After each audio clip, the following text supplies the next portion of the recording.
I got addicted. I mean, I'm vibrating. I'm so excited. So I got addicted to this show on Netflix. And the only thing that I'm pissed about right now is that the 6 episodes are over. But it's so well produced. But talk about the card. It's so talk amazing. About the Mickey Mantle card, because that's where this really came in. Well, they think that by 2035, this is going to be $1 trillion business collecting. That's huge. So the Mickey Mantle card, 1952 card, I think went once. Guy bought it in a bunch of stuff, like with 1,500 things in a bag for 150 grand, and he was sick that he spent that kind of money. Right. Then he sold the one card for 50 grand. Right. And it just sold last year for. This is a Mickey Mantle card, rookie, 1952 rookie card for $12.6 million. Really? No, really? Really? No, really? The show is called King of Collectibles, with Ken Goldin, and it is on Netflix now. You can watch all 6 and be depressed that it's over, like I was, or have Ken come on your podcast. And I can't believe I'm looking at you. I can't believe I'm looking at you. Welcome aboard, Ken, to the thing that I can't believe I'm here. That I can't begin to understand, and God bless you. God bless you. But the one thing you said in doing all the prep. How much money is behind you right now? I'm looking at your screen. I see 3 balls and a bat and some comic books, and I don't know what the hell is on the bottom row. How much money are you sitting in front of right now? A couple million. Couple million, ladies and gentlemen. It's pretty couple amazing. of million. I'm going to put all the crap that I own on a shelf behind me. I'm selling everything you touched. I'm selling Seinfeld bathwater. He's got George's glasses. If you had to guess, how much George Costanza's glasses would go for? Final episode? I wore them for the entire 9 years. Oh, God. It's going to be thousands. Thousands? Come back to me when you add a 0. Okay. By the way, he still wears George's clothes. Yes, that's true. You know that George Costanza's the clothing held up beautifully. So I got to ask better than George. I got to ask you to start. You said the one thing of all of this, and we're going to touch on a lot of stuff that I really loved the most was when people ask you, "What should I collect?" Your attitude was collect what you love, and if it makes money, it's a bonus. Correct? Is that pretty much the way to go? That's exactly what I tell people. Yeah. For me, my mother was wrong. I've been doing this since I was 13. She told me I had to get a real job. You will never support yourself selling baseball cards, and you need to learn how to work for somebody else. That's what she said. Oh my gosh. And she was wrong. But to me, by doing what I do, I never feel like I'm going to work, whether it's dealing with an athlete, whether it's dealing with a celebrity, or dealing with a family that just happened to find something that their great-grandparent had, that they were rummaging through their attic, and all of a sudden it's going to change their life because they've got $500,000 and didn't realize it. Well, that was one of my favorite things in all the episodes. Maybe you can talk to that. Was the French-Canadian father and son who for $50 bought a pack of cards. And I guess the cards now, and you can explain that later, how they go up in price and what the packs are worth. But they came to you, you had an interpreter talk to them. Is that with the gum or not with the gum? I don't think there's gum in there. There's no gum anymore. No gum anymore. So they came, tell what happened to them, because that was beautiful. Sure. So what happened was that this French-Canadian boy opened up a pack of cards, F1 by Topps, and he pulled the ultimate card. It was a Richard Hamilton, Lewis Hamilton, Jesus Christ, Hamilton 1/1 Superfractor, and it was signed, and it was the most desirable card that you can possibly get in the set. So he contacted us. He was considering auctioning it. He was considering selling privately, and he had gotten an offer for $750,000. So we flew him to our office, and we knew the individual who was heavily involved with F1, and we knew he would be an interesting buyer. So we went back and forth with him, going through offers, and finally the guy said, "You know something?" I said, "We're just going to auction it off if we can't get what he wants." So the guy comes to the office. We fly the kid and his father down. We had to hire a French interpreter because they spoke a few words of English. And he worked with one of my guys, Carlo, and we basically put him in a room and said, "One shot, this is it, take it or leave it." And I can't tell you the final price. We did not reveal the final price, but I can certainly say it is north of $1 million Canadian. Ken, let me ask you a question. So you say it's a 1 in a million card. When Topps issues that card, are they actively trying to make it a 1 in a million card? Is it that this one card of this one guy is so underproduced? Do they know they're creating something of value, or is it just a fluke? It's being done intentionally. See, here's what happens. I would say when all of us collected baseball cards or, football cards, basketball cards, there was only one series, right? It was only Topps. Yeah, in the 80s, you had Fleer and Donruss and then Upper Deck. But when I was a kid, it was only, collecting in the late 70s, 80s, it was all Topps products. And there was only one issue, which meant if you had a Mickey Mantle rookie, there was only one version of the Mickey Mantle rookie. If you had, let's go to the 1980s, Cal Ripken Jr. rookie, you had Topps kept producing the same Cal Ripken over and over and over again. You can go to the store in February, you can go to the store in June, it's still the same box of 1982 Topps cards. So when the market crashed in the mid-90s with leagues going on strike and overproduction, they started making limited numbered insert cards. So basically it is intentionally created scarcity. And then in the late 90s, what they started to do is they actually told you how many they produced. Like they would hand number the card. The first real card that was very popular that they did that with was a signed Michael Jordan card that was limited to only 23. One of those cards today, we've sold for $2.7 million. So what Topps did, I use the Lord of the Rings comparison because, it's something called a refractor. And you can have a gold refractor, which is limited to 50. You can have an orange refractor, which is limited to 25, numbered to 25. You can have a red refractor, which is limited and numbered to 5. But, the one card to rule them all is called the superfractor.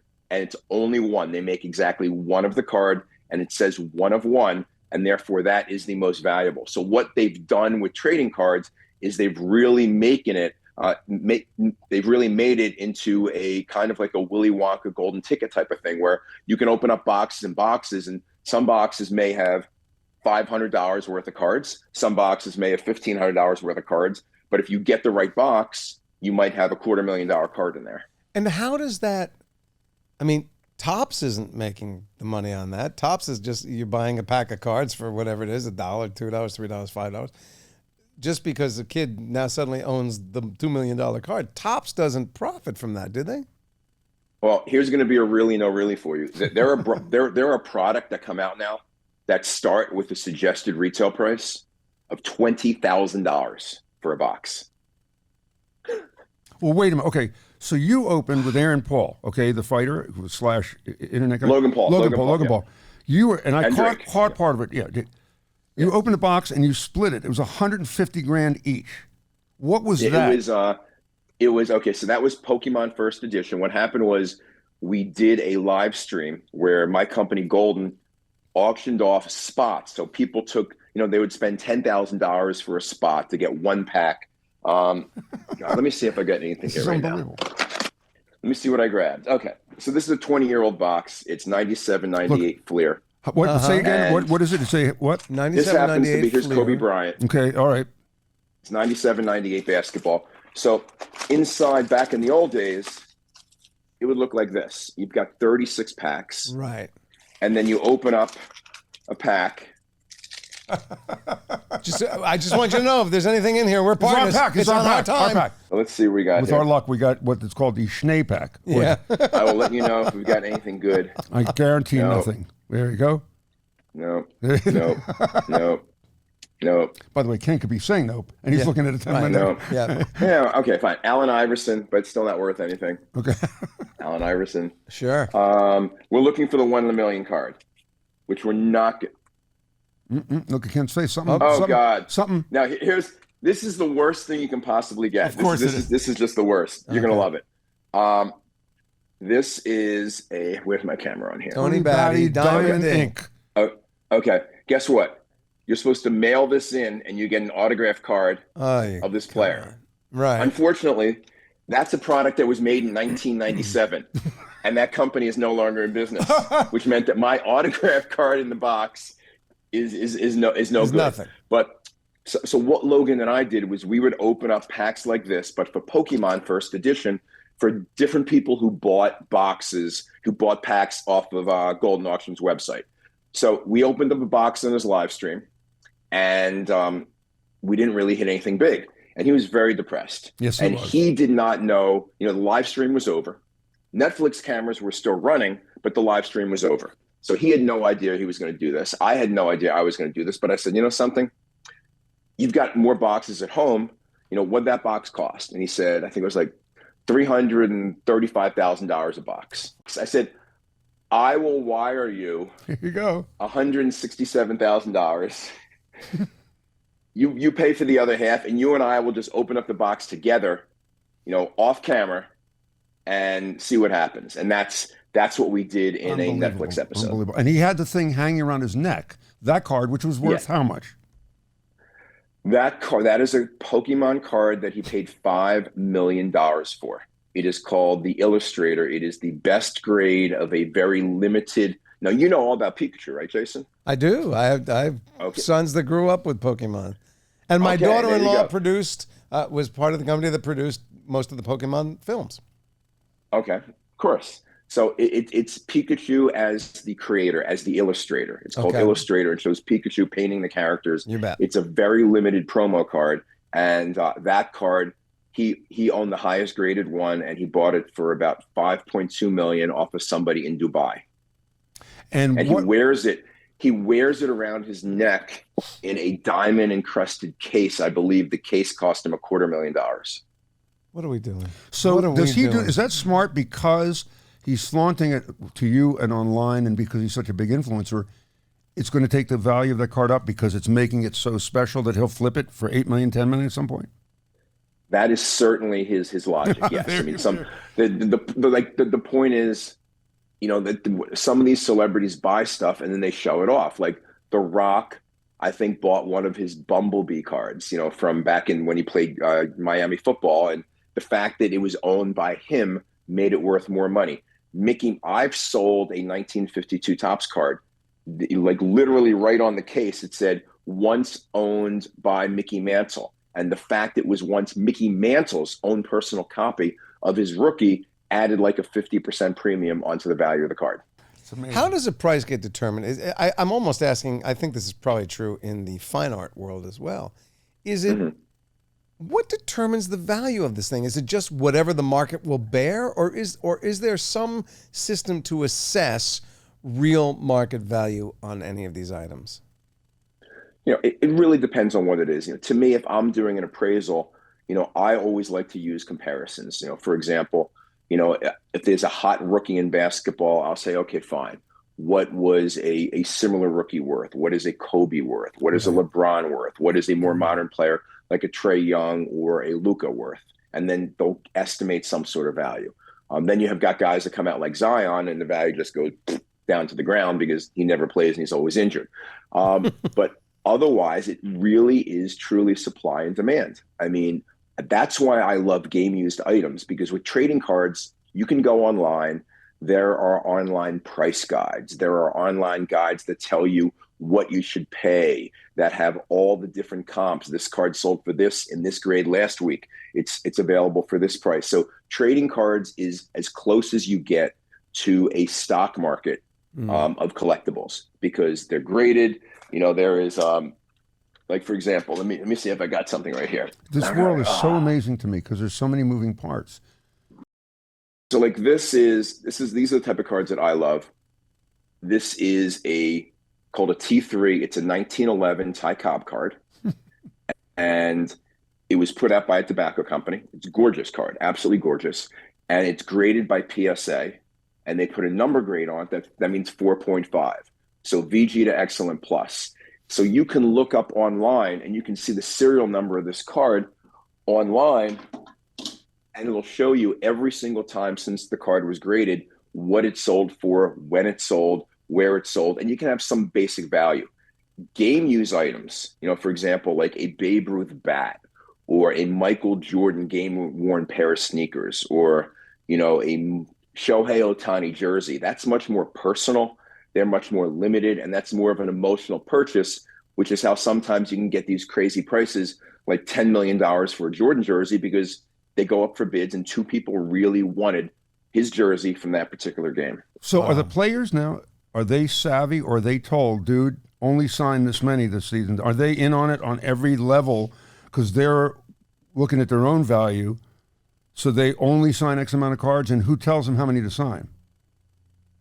Sure. So the players, most of the stuff is done with the player agents. And there's different aspects of it. There's signing a trading card, which typically you've got the two major manufacturers, Topps, which makes baseball cards, and that's they bought out the license from the other company, but they won't take it over for another 2 years until they buy them. And the company that makes the basketball and the football cards is called Panini. So they compete back and forth. Like the guy who's going to be the number one draft pick, Victor Wembanyama, he's already signed a deal with Fanatics. I don't know how many millions they paid him, but he'll sign tens of thousands of cards and other items for Fanatics over the years to put on Topps trading cards. And those deals are bargained and negotiated with the agents. Where the athletes are getting smart is a lot of the athletes, they just used to give away their game use stuff. Like Mickey Mantle probably gave away every jersey he ever wore, every bat he ever used. He just gave it away. And there are people I know, that got it from him. And I know he never sold anything. He just gave it all away. Some players have deals where people will come to them and say, hey, we'd like to buy all of your equipment for this year, and they try and work out a deal.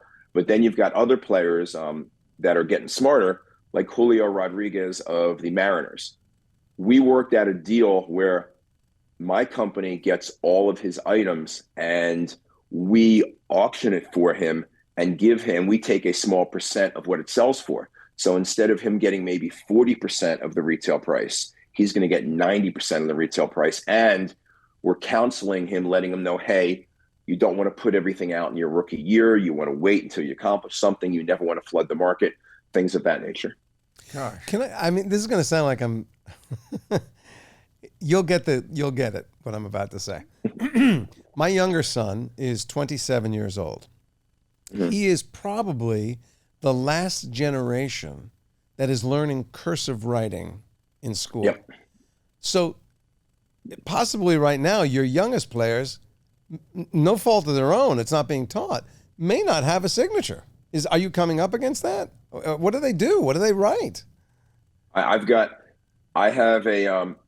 You're right, and I am worried about that because I'm remarried, so I've got a 26-year-old and 23-year-old daughter. Laura, the 23-year-old, is the one who's in the show. Uh-huh. But I also have a 9-year-old son and a 5-year-old daughter. And my 9-year-old son will not learn cursive, and he loves baseball. I don't know, is he going to sign P-A-U-L? Right. I don't know what he's going to do. I don't know how they're going to sign baseballs. I don't know how they're going to sign cards. But it's going to make it easy to counterfeit, right? If everybody's printing, absolutely, in block print letters, it's going to be. Yeah. What about? So I looked up a statistic, and I wanted to run this by you because it blew my mind. If it's true, and I have a feeling you're going to say no, but the FBI estimated that 50% of all sports memorabilia is fake. Is that possible? 50%? I would say when it comes to autographs, probably more than that. In fact, if you take somebody, let me give you two perfect examples. Elvis Presley and Mickey Mantle. I would say probably 80 to 90% of all the so-called signed items by Elvis and all the so-called signed items by Mickey, they never saw, they never touched, they never held a pen in their hand. And that is why the authentication companies are so important because, look, it should be obvious if you have a well-known website like a Goldin or even like an online store like Fanatics, and there's a Mickey Mantle autographed baseball selling for $1,299. Then you go on eBay and somebody is selling a Mickey Mantle signed baseball for $79, shouldn't that set an alarm off in your head? Wait a minute. Right. Why is everybody else selling this for over $1,000? Am I getting a real deal at $79? No, you're not. It's fake. But what is the authentication? But what is the authentic? So I watched your person do a Britney Spears thing where they blew it up and they look for thread and they look for all kinds of stuff. Yep. But that's not even an authentication house. That's the first step from you. What does an authentication house do? Do they do carbon dating? What are they? How deep do they go? Because you're talking about a $12 million card. Yeah, exactly. Well, the trading cards are easy. I mean, to me, the trading cards are the easiest. I've been doing this my whole life.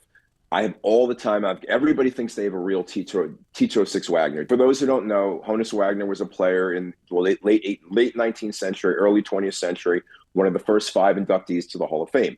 But he was put on a tobacco card, and he had that card pulled because he did not want to promote tobacco to kids. So whereas everybody else in the set, Ty Cobb, Cy Young, Walter Johnson, probably had 20, 30, 40,000 of each card produced, he had under 100, and maybe 50 of them survive today. So every single one of those is worth over $1 million. Even one that's ripped in half is worth over $1 million. The best one's probably a $50 million card. Oh. So I can't tell you how many people have a reprint of a Honus Wagner card, and they email me or they send pictures to Goldin and they say, I have a Wagner card. Can you come visit it and get it authenticated for me? So I look at it in half a second. And I know it's no good. The people who are graders, companies like PSA, Professional Sports Authentication, they do 2 things with a trading card. The first thing they do is they make sure it's real. And that's the most important part of their job, because they want to make sure this is a real card.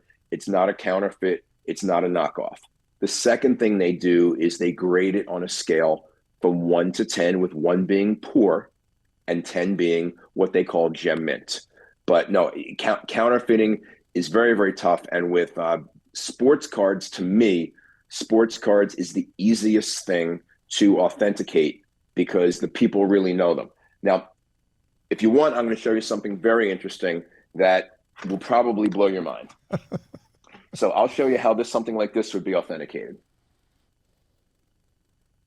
This is my personal Babe Ruth bat. It was used in the 1927 season when he hit 60 home runs. And the way they authenticated this is, besides the fact it came from Claire Ruth, which is Babe Ruth's wife, which is a pretty good giveaway that it's a real bat. But setting that aside, there are markings on the bat and the weight of the bat that Louisville Slugger kept its manufacturing records all the way back through the 1920s. So they're able to access the Louisville Slugger, and Louisville Slugger has notes in their system that they produced a 44-inch bat, this size, this weight, this trademark, this model number, and they shipped it to Babe Ruth at Yankee Stadium on May 4th, 1927. So they look at the bat, they see the model number, they see the tag and everything else, and then that's how you get this little sticker right here on the bat that says PSA DNA, and it's a serial number that you can look up on their database, and it'll tell you that this is a game-used 1927 Babe Ruth bat. Wow. And that bat is worth? Over $1 million. So am I, no, I'm not in sports. I'm just, I'm an actor. I must get easily 100 pieces of mail a week asking for autographs. And I don't have fans. Yep. I have traffickers. I have traffickers. You have fans. Yeah, I have. I may have some fans, but mostly what I'm getting is, a stack of stuff going. I know it's such a giveaway because they'll go, "We love your work on," and it's like my IMDb profile, right? And then there'll be a stack of anywhere from 5 to 10 photos. Could you please? You don't have to. They're for my kids, but they don't name their kids, kind of thing. Yep.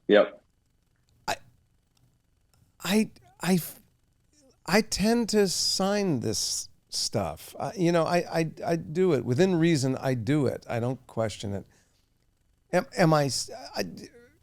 I know from a financial point of view, it's probably stupid to just be giving away stuff for free. But if you're the representative of a sports star, and they get stuff like that, do you say to them, never do it, or do you say to them, do what you need to do, or do what you want to do? Just realize, you're changing your value. I would never tell an athlete not to sign autographs for free for fans. Mm-hmm. Okay, I would tell them if they want to protect their value, they can do 2 things. Number 1 is sign 1 per person. Okay, and number 2 is, even though it takes more time, only do it in person. Like if you're walking to a game or walking, like, and you don't want to stick. You've probably had this happen to you before. You're eating dinner and you're at a restaurant and people come up, they want a selfie and they want your autograph. Can you sign my menu? Things like that. That's like the biggest no you can possibly do. But the other thing, and this is, a lot of athletes do this, is they will ask your name and then they will personalize it, even though it takes longer. This way, to John, to Gabe, to Brian, to Carol, and to Susan. This way, it's personal to the person, but it makes it difficult for them to sell it. That's exactly what I do with the stuff that comes to my house. I There you go. personalize every piece of it. There you go. That's really interesting. It's really interesting. Can we jump briefly, and we can come back to this, but you are an expert in something that I truly don't understand, and that is an NFT. I don't really know what it is, and I don't know why it is. Can you, like, for idiots, And really dumb it down. We are really stupid. Yeah, I mean, what is an NFT? What is this phenomena? How does it have value? What's it all about? Sure. So obviously it stands for non-fungible token, which forget what that is, but for the layman, it is any type of artwork, collectible, digitized image that has its own unique tag on the blockchain and therefore cannot be duplicated. And, if you see things like Bored Apes and CryptoPunks and, Logan Paul had his 99 photos, and there's a lot of Gary V has V Friends, the cartoon drawings and their NFTs. There is a group of people that buy that stuff. There is a group of people that find it collectible and they think it is investable. From my standpoint, I have owned as many NFTs as I have owned crypto, which is zero. To me, the problem with an NFT is most people who are collectors are like things physical. Someone likes looking at that Warhol piece of art in their house, or the Neiman. They like looking at that signed baseball. They like their friends coming over and saying, "Oh, let's open up some cards," or look at my painting, or something even else. Like look at. I mean, to me, this is cool as hell. This is Flash number one from 1940. There's less than 75 of these known in the world. Right. Okay. So to me, this is like really, really cool. This is American history. It's also limited in supply. NFTs, there's no limit to the supply. People can keep making new NFTs and new NFTs and new NFTs. And it's very confusing. So I try to stick, when I spend my money, on something that I can understand, something I have experience with, and something that I feel like I have a competitive edge on. I would not say that is the way I feel about NFTs. But somebody's making money in the NFT world, right? Oh yeah, no, the NFTs became extremely popular from 2020 to mid 2021. They were extremely, extremely popular, and you had people paying crazy prices. Like I believe there was an NFT Beeple that sold, I can't remember, it was 26 million or 46 million, just something crazy.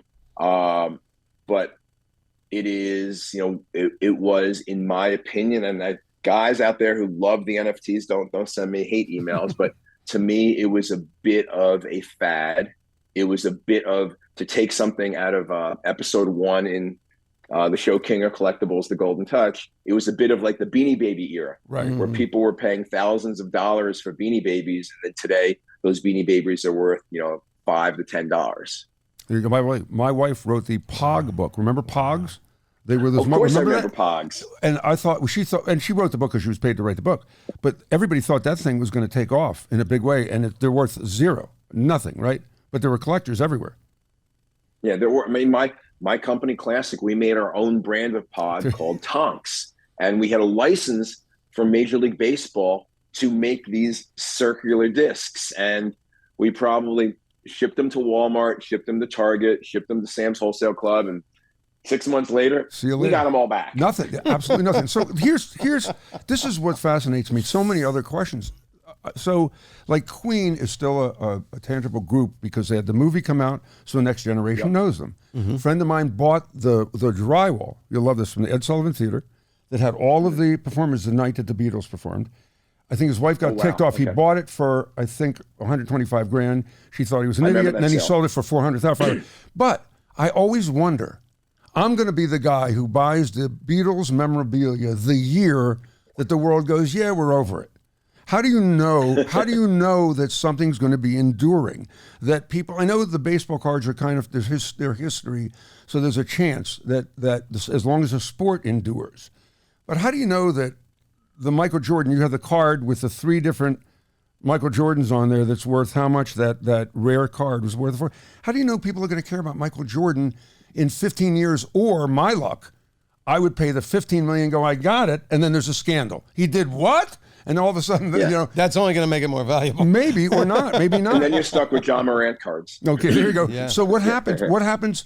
How are they going to endure? How do you project 20 years from now, 15 years from now, one of your big investments, that anyone's going to care about it anymore? Sure. And my viewpoint on that is, and you said it with the baseball cards, baseball has been a sport since the 1860s, and they've had baseball cards since the 1860s. I think that, you know, people like the current players. You know, they like the current basketball players. They like current football players. You know, what's always interested me is the fact that baseball old timers hold their value and continue to go up, and are considered the most valuable items. But in basketball, guys like LeBron James, Kobe Bryant, Michael Jordan are so much more, infinitely more valuable than Bill Russell, Kareem, and Will Chamberlain. And that's because basketball became a global sport in the 1990s. But the way to do it, to me, is you cannot buy the latest flash in the pan. You have to look at baseball and say, okay, Babe Ruth has endured since he came into the league in 1914. He's a bigger than life figure, the first real movie star of sports. Babe Ruth in another 50 years is going to be a big deal. You look at somebody like Jackie Robinson. Jackie Robinson has only gained in popularity. He more than anybody else. If you put $100,000 10 years ago into Mickey Mantle, $100,000 into Babe Ruth, and $100,000 into Jackie Robinson, you would have the most money with your Jackie Robinson collection because it's gone up the most. He is such an important figure in American history that is going to go, that he's just going to continue. The people, and it's almost a judgment call, the people that kind of fall by the wayside are the guys that are great in whatever arena it is, like a Stan Musial, amazing baseball player, but kids growing up today, they don't know who Stan Musial is. Willie Mick and the Duke. They don't know who the Duke is, right? You say, who's Willie Mick and the Duke? They're not going to know. They might know Mickey Mantle, but they're not, or Willie Mays, they're not going to know Duke Snider. And to me, the same is with entertainment. To me, entertainment, you look names like Beatles, Marilyn Monroe, Elvis Presley, they are absolutely safe. They are timeless. 50 years from now, there's still going to be a demand for that type of stuff. What about Ali? Is Ali still sell for money, or because I saw what's his name came in, Mike Tyson came in, and all he wanted, you wanted something from him, yes. And he wanted your sign. He had a glove behind him, an Ali signed glove, and he wanted to sign Ali, and you didn't want to give it up right away because it's emotional. Yes. What you're doing, you're a fan, and it's all emotional stuff. So, but you gave it. But also that glove is something. I had Ali under contract in 1991, and he signed like 1,500 autographs for my company, and he gave that one to me personally. Oh. So that was just not a signed out. And the other thing, technically, that was a prime Ali signature. You can really read it. As Ali got older, his signature got sloppier and sloppier and sloppier. So no, I did not want to give it up. At the same time, I'm certainly not going to fight Mike Tyson for it. So we tried to figure out a more civil way of deciding if he would get it, and he won fair and square. So he got it. But Ali, look, names like Ali, names like Pele. I think Messi is going to fall into that category of just one of the all-time greats, all-time GOATs. To me, in football, you can look at a name like Joe Montana. Obviously, Tom Brady is going to fall. So what happened to Tom Brady with the retire and unretire? People bought his retire for a value and said, he's gone. This is the last time. And then he wound up coming back. Did my jersey now just cut in half because he decided to play one more year? Well, here's what's funny.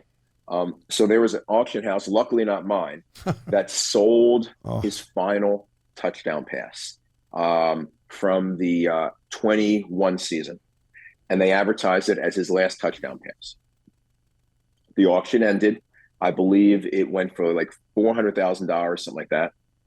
And the day after the auction ended, Tom Brady came back. So there was a dispute between the auction house and the guy who bought it, who I happen to know personally. I know who bought that. And basically, as opposed to get into a legal dispute over their description, the auction house let him cancel the transaction. They then resold it 6 months later, and it went for like $125,000 or something like that. So about a quarter of what it went for previously. Wow. But this sort of absolute knowledge that some figures in sports are a good bet to have staying power. I'm trying to think of it in my world. My older son, who's an actor, has no idea who Laurence Olivier is. Barely knows who Marlon Brando is. So those are names like Marilyn Monroe, I would have thought, except that Monroe has this mystery about her because of the circumstances of her death and because of the tragedy of it all. But I don't know of anybody that I could think of in my world right now, as big and as good as they are, nothing to do with talent, who I would bet on 50 years from now is going to have that kind of value. It seems much easier to do it in the sporting world. Oh, first of all, I agree. It's definitely easier to do in the sporting world because you have statistics. Okay, you can never, in acting where you say, okay, how many Emmys did this person win? How many Oscars they win? It's not like saying who's the all-time home run king, who's the all-time stolen base leader. People, who's the all-time strikeout king? Everybody knows Nolan Ryan is the all-time strikeout king. He probably will be 50 years from now the all-time strikeout king. But to me, in the entertainment, you can't bet on the actor. You have to bet on the property. For example, so I saw your episode with William Shatner. Mm-hmm. Now I know William Shatner. I used to do Star Trek memorabilia. I actually had him on QVC Network previously, selling Star Trek memorabilia for me back in the early 1990s. Signed a bunch of autographs. But that is a great franchise. You can look at a better franchise, Star Wars. Think about this, Star Wars. There will be Star Wars movies 50 years from now. Harrison Ford, Mark Hamill, their autographs will be in demand because of the original Star Wars 50 years from now. You look at some of the Marvel series, Avengers, okay? Robert Downey Jr. is going to be in demand as Iron Man 50 years from now. They may not care what else he did in his entire career, but they will want his signature as Iron Man, and they will want his collectibles as Iron Man because it's a franchise that will live, in my opinion, forever. Which is so Boris Badenov from the Rocky and Bullwinkle movie, you would think, huge. Boris Badenov, if I signed Boris forever. If I okay. Yeah. What's the biggest? Is it the biggest movie memorabilia? Is it Wizard of Oz still, or am I wrong? Is not it? I would say if you're looking for the most valuable item, it would definitely be the ruby red slippers, which is, of course, is Wizard of Oz. I know where they are right now. I know where they are. They just found a pair, didn't they? No, they're in the museum there, of motion pictures. But they just found a pair that was stolen right from a museum the other day. They found they finally revealed who the guy was who stole them. Can we jump, Ken, because we'll wrap up in a minute, but computer, you got the first Apple computer and the guy ended up the first Apple computer, I didn't realize, was like a pegboard with pieces attached. And they only could, again, from his show, you learn they only made 100 because the only one who could fix it was Wozniak. Right. But the guy who had it had a room with every Apple computer from every year and many in boxes. Big collectors for that stuff? There are, and the funny thing is he literally contacted me today and say, hey, when will you know if there's a season 2? Because I've actually got a lot more computers now. I'd love to do it again. But there are collectors. It's a smaller market. It's not like collecting an autographed baseball, but there are people. You know what else is popular all of a sudden? Sealed iPhones. iPhone 1 in the original package. We sold one for $40,000, an iPhone 1 sealed in an original package. And then of course all of a sudden all these iPhones that people never open pop out. But there are people who want to collect anything historical. You can consider it goofy. You could say, why would somebody want that? Like video games. Do you know this is a crazy one. Do you know that a sealed copy of Super Mario Brothers with a rare hang tag sold for about $1.5 million? And what does a guy do with that? Game. What do you do with that thing? You put it in a diamond-crusted frame and you wear it around your neck. That's what you do. Everything. I would wear the Ruth Bat. The bat would be hanging from my... I'd go to the Met Gala wearing just that. So watches, great. Watches are going up. Cars are going up. I'm trying to think what art is going up. Are you into everything now? Are you into toys? You into everything? we're into everything. I actually right now, this is what's so amazing. I came up, I wanted to do it. I launched it right after Netflix because I figured we'd have a worldwide audience at Goldin now. We have something called the Goldin 100. In that auction, yes, we've got a 52 Topps Mickey Mantle rookie card. Yes, we've got a Jackie Robinson game used bat, things like that. But we have Kate Winslet's dress from the Titanic. I saw the sinking scene. We have George Reeves' costume as Superman from the 1950s, the full outfit. We have a Triceratops head with the 3 horns. Basically, it's like a scatter shot of anything that can possibly be collectible. $50K, so right? Think it's about 50,000. The Triceratops is 50,000, right? Yeah. Yep. Did you get that from Nick Cage? No, I did not. Because I knew he had Triceratops. Somebody dug it up in, I believe, Montana, and there's a picture of them standing in front of their pickup truck with the head next to them. I got to tell you, watching your show, the biggest laugh I got was when you flew to Puerto Rico to buy this guy's a lot of his stuff. And I know, and with TV they do takes and stuff, but it didn't matter. Ken's face, and I told you this, and you laughed, and I mentioned it to Ken before. He's sitting across from this guy, and obviously, the guy who's the world's largest collection of collectibles is worth some money. Right. He's also a good businessman. So Ken said, "I think I'll give you $5 million." And the guy said, "I was thinking more $15 million." And the voiceover was, I should not have flown here. I shouldn't have told him I flew here private jet because it went up. But you have to lay out a lot of money in anticipation that you're going to get it. That's pretty amazing. Yeah, typically what we do is if somebody has a real big collection like that, they want to start spending the money. Like, so if they give me $30 million worth of stuff, they don't want to wait for us to prep everything and a month later, or in some cases 3 months later, sell it. They say, hey, you think you're going to get 30 million, typically we'd say, okay, fine, I'll give you $5 million cash advance. He wanted 15 million cash advance, and literally the largest advance my company had ever given up to that point was to an athlete whose entire collection we sold, and that was $2 million advance. So you had to write a check 7.5 times, 7.5 times as much as anybody else ever got. We got to run, but I got to ask you about one last thing. They went to a house where they had Hess toy trucks. And they were kind of like, we're wasting time. The guy didn't want to sell it. And upstairs in his attic, he had documented like baseball cards from the beginning of time, so pristine. And he said, I want to sell it now because when I go, my kids aren't going to know what this is worth. That didn't resolve yet, though, right? You didn't? No, we are selling some of those now. And, we'll know.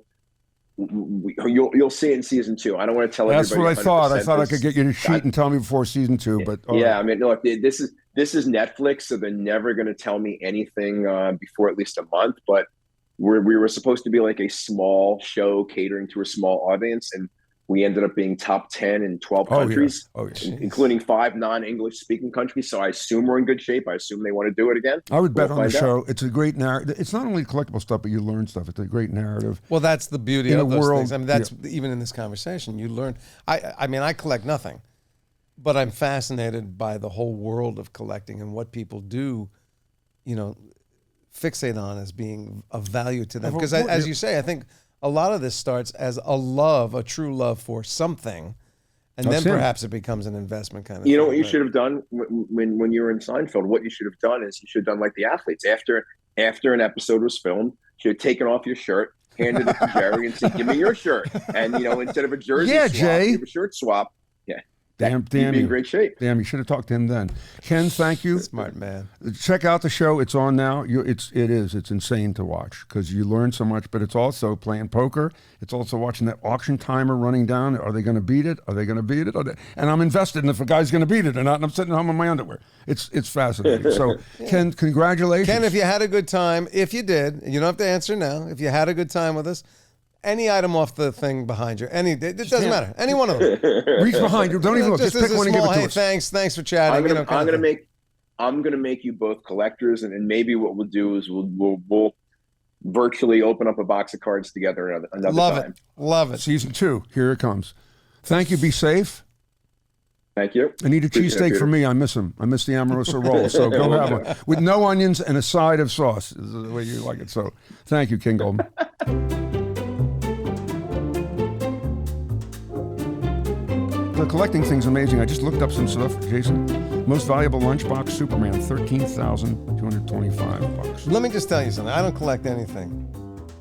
But anything that raises the value of Superman, I'm okay with. Okay. That's Jerry's thing. Yeah. Hot Wheels. $15,000 for one of the Hot For Wheels. a Hot Wheel? Hot For a Wheels. single? Most what about valuable- Matchbox cars?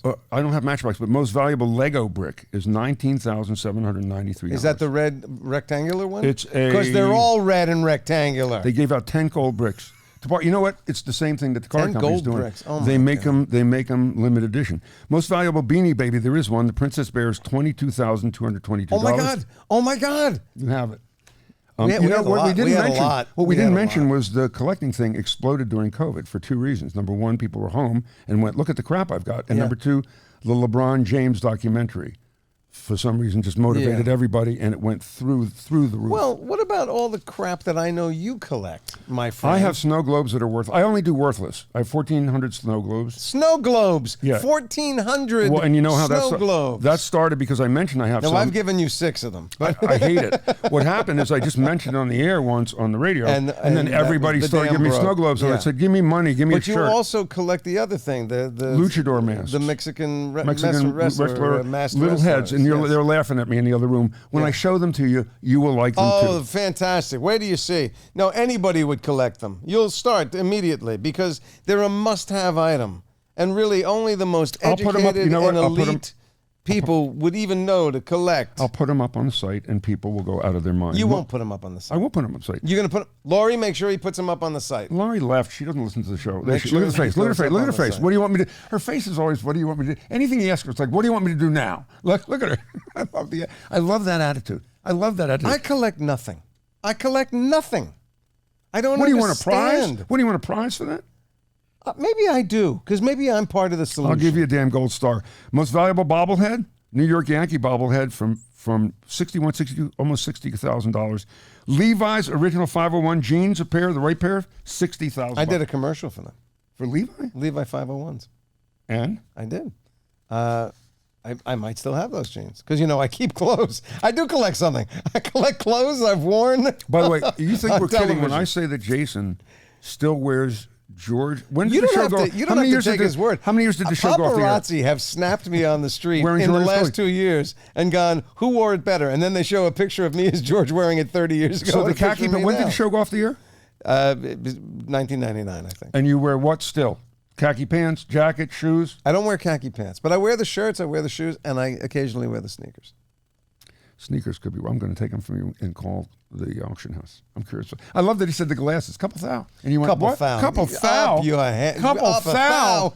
The hell is that? If they're not worth 100,000, then something's going terribly wrong. George's and he's glasses? an assessor, by the way. I don't think he knows what he's I think he was talking trying to about. lowball you so you can get Let's it. see David, who what do you got? does know what they're talking about. David Guggelheim. Hey. So we got a lot of different things. One of the things that Ken had mentioned was that record-breaking NFT by an artist known as Beeple. The real name is of that individual is Mike Winkelmann. It sold for $69 million. What? Yes. Winkelmann making- pulled in 69 mil, huh? For a thing Wow. that you can't. Okay. One of the more stranger things is the $69 million sale makes him one of the top 3 most valuable living artists alive. A Winkelmann. Obviously. Yes, That they're there's alive. Van Gogh. And then there's a Winkelmann. There's Michelangelo. And then there's there's Winkelmann. They're all dead. Winkelmann. He took a while. I got to look up what a Winkelmann looks like. Okay. Uh-huh. You're late. So real quick, we've talked about a little bit about movie props. The ruby red slippers. The last time they were sold, they fetched probably a paltry amount of money compared to what they would sell if the new pair goes on sale. But that was for $2 million, which makes it not even in the top 10 of movie props. And I could share some of those if you're interested. I am interested. I would love to know what are the top 10 movie props?